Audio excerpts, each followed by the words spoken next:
Welcome to DVSK lectures. In this lecture, we are going to discuss about 5 eligibility conditions you need to satisfy to write JEE Advanced 2025. So JEE Advanced 2025 exam రాయాలంటే so just JEE main qualify అయితే మాత్రమే సరిపోదండి. 5 eligibility conditions అయితే ఉన్నాయి, అవి satisfy అయితే తప్ప you cannot write JEE advanced exam అండి. సో ఆ వివరాలన్నీ కూడా ఈ వీడియోలో అయితే మనం డిస్కస్ చేద్దాం. సో అదేవిధంగా అడ్వాన్స్డ్ షెడ్యూల్ ఎప్పుడు స్టార్ట్ అవుతుంది, మీరు అప్లికేషన్ ఫీ ఎప్పుడు కట్టుకోవచ్చు, లాస్ట్ డేట్ ఎప్పుడు, అదేవిధంగా జోసా కౌన్సిలింగ్ ఎప్పుడు స్టార్ట్ అవుతుంది. సో కంప్లీట్ డీటెయిల్స్ అయితే ఈ వీడియోలో మనం డిస్కస్ చేద్దామండి. ఎవరైనా మన ఛానల్ కానీ ఫస్ట్ టైం కానీ చూస్తుంటే సబ్స్క్రైబ్ చేసుకోండి.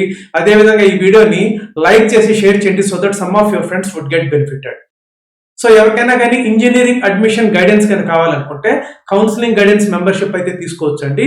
ఈ మెంబర్షిప్ తీసుకున్న వాళ్ళకి ఫోన్ కాల్స్ ద్వారా, వాట్సాప్ ద్వారా, లైవ్ సెషన్స్ ద్వారా గైడెన్స్ అయితే ఇవ్వడం జరుగుతుందండి. మీ యొక్క డిఫరెంట్ ర్యాంక్స్ ని అనలైజ్ చేసి ఆప్టిమైజ్ చేసి ఫైనల్ గా అన్ని కౌన్సిలింగ్స్ అయిపోయే వరకు మీకు అడ్మిషన్ గైడెన్స్ అయితే ఇవ్వడం జరుగుతుందండి.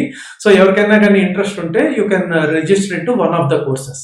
ఇక్కడ డిఫరెంట్ కోర్సెస్ అవైలబుల్ వచ్చేకి జోసా ఆర్ సిసాప్, IITs, NITs or triple ITs or government funded technical institutions లోకి ఏదైతే కౌన్సిలింగ్స్ పెడతారో ఆ కౌన్సిలింగ్స్ గైడెన్స్ మాత్రమే కావాలనుకుంటే ఈ కోర్స్ తీసుకోవచ్చు అండి.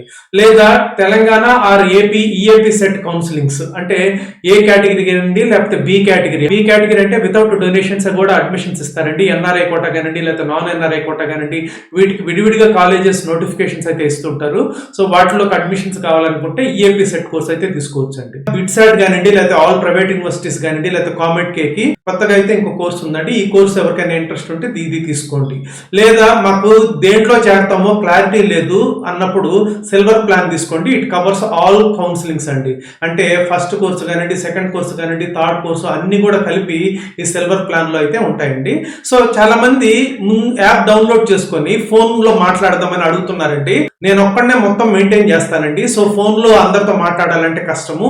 సో రిజిస్టర్ అయిన తర్వాత మాత్రమే నా నుంచి మీకు ఫోన్ కాల్ వస్తుంది. తర్వాత మీరు ఫోన్ కాల్స్ ద్వారా కానివ్వండి, లేకపోతే వాట్సాప్ ద్వారా కానివ్వండి మీరు టచ్ లో అయితే ఉండొచ్చండి. So but before you register in to any of the courses phone లో మాట్లాడడం అయితే కష్టం అండి. ఎందుకంటే మీకు ఫోన్ లో కూడా నేనే మాట్లాడాలి కాబట్టి everything I have to handle my self. So అది కష్టం అవుతుంది ఎక్కువ మందితో మాట్లాడాలంటే. సో మీరు కన్నా రిజిస్టర్ అయితే ఇమీడియట్ గా ఒక 10-15 minutes లో you will get a call from మీ. ఎవరికన్నా కానీ ఇంట్రెస్ట్ ఉంటే you can make use of it. ఇకనైనా వివరాల్లోకి వెళ్ళామంటే JEE అడ్వాన్స్డ్ ఇంపార్టెంట్ డేట్స్ అయితే ఇక్కడైతే ఇచ్చానండి. సో మీకు ఈ రోజు JEE మెయిన్ రిజల్ట్ అయితే వస్తుంది. సో దాంట్లో క్వాలిఫై అయిన తర్వాత మిగతా 5 కండిషన్స్ కూడా ఉన్నాయి, నేను ఆల్రెడీ చెప్పాను, అవి కూడా ఈ వీడియోలో ఎక్స్ప్లెయిన్ చేస్తాను. మీరు April 23rd 10 o'clock నుంచి అయితే JEE అడ్వాన్స్డ్ కి రిజిస్టర్ చేసుకోవచ్చు అండి. లాస్ట్ డేట్ వచ్చేసరికి May 2nd 2025 అండి. ఆ రోజు లోపల మీరు ముందైతే రిజిస్ట్రేషన్ కంప్లీట్ చేసుకోవాలి. ఏదన్నా ఫీ పేమెంట్ పెండింగ్ అని ఉంటే May 5th లోపల అయితే మీరు కంప్లీట్ చేసుకోవచ్చు అండి. అడ్మిట్ కార్డ్స్ మీరు May 11th నుంచి May 18th వరకు అయితే మీరు డౌన్లోడ్ చేసుకోవచ్చు అండి. అదేవిధంగా JEE అడ్వాన్స్డ్ 2025 ఎగ్జామ్ వచ్చేసరికి సండే May 18th 2025 మార్నింగ్ వచ్చేసరికి 9 to 12 పేపర్ 1 జరుగుతుందండి. ఆఫ్టర్నూన్ 2:30 నుంచి 5:30 PM వరకు పేపర్ 2 అయితే జరుగుతుందండి. మీ యొక్క రెస్పాన్స్ షీట్స్ వచ్చేసరికి May 22nd 2025 5 o'clock అయితే రిలీజ్ చేస్తారండి.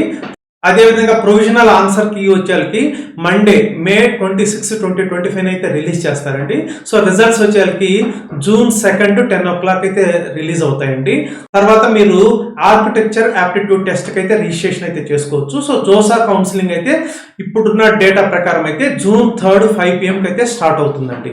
జోసా స్టార్ట్ అయినప్పుడు ఇంకొక వీడియోలో మనం జోసా గురించి కంప్లీట్ డీటెయిల్స్ అయితే డిస్కస్ చేద్దామండి. ఇక అప్లికేషన్ ఫీ ఎంత అంటే ఫిమేల్ క్యాండిడేట్స్ అయితే ఆల్ కేటగిరీ 1600 రూపీస్ అండి. అదే SC or ST or PWD candidates అయితే 1600 రూపీస్ అండి. ఆల్ అదర్ క్యాండిడేట్స్ అయితే 3200 రూపీస్ అండి. సో ఇందాక నేను చెప్పినట్టు 5 కండిషన్స్ ఏవి సాటిస్ఫై అవ్వాలి to right JEE advanced exam కానీ తీసుకున్నామంటే, సో ఫస్ట్ క్రైటీరియా ఇది అందరికీ తెలిసిందే, ముందు JEE మెయిన్ క్వాలిఫై అవ్వాలి.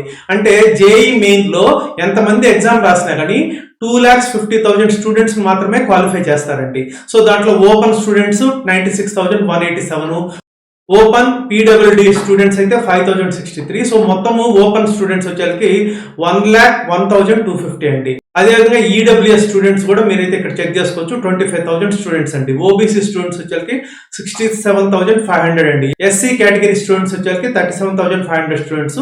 ST కేటగిరీ స్టూడెంట్స్ అయితే 18,750 అండి. సో మొత్తం కలుపుకుంటే మీకు 2,50,000 స్టూడెంట్స్ మాత్రమే క్వాలిఫై అవుతారండి ఇన్ జేఈ మెయిన్. సో ఎంతమంది రాసిన ఈ ఇయర్ ఎగ్జామ్ రాసే వాళ్ళు అయితే పెరుగుతున్నారండి, but number of students who are going to get qualified in JEE main అయితే ఫిక్స్డ్ అండి. 2,50,000 స్టూడెంట్స్. ఒక్కొక్కసారి టై వచ్చినప్పుడు ఏంటంటే ఈ నెంబర్ స్లైట్ గా అయితే పెరుగుతుందండి. క్రైటీరియా 2 గా తీసుకున్నామంటే ఏజ్ లిమిట్ అండి. సో యొక్క డేట్ ఆఫ్ బర్త్ వచ్చేసరికి October 1, 2000 తర్వాత ఉండాలండి.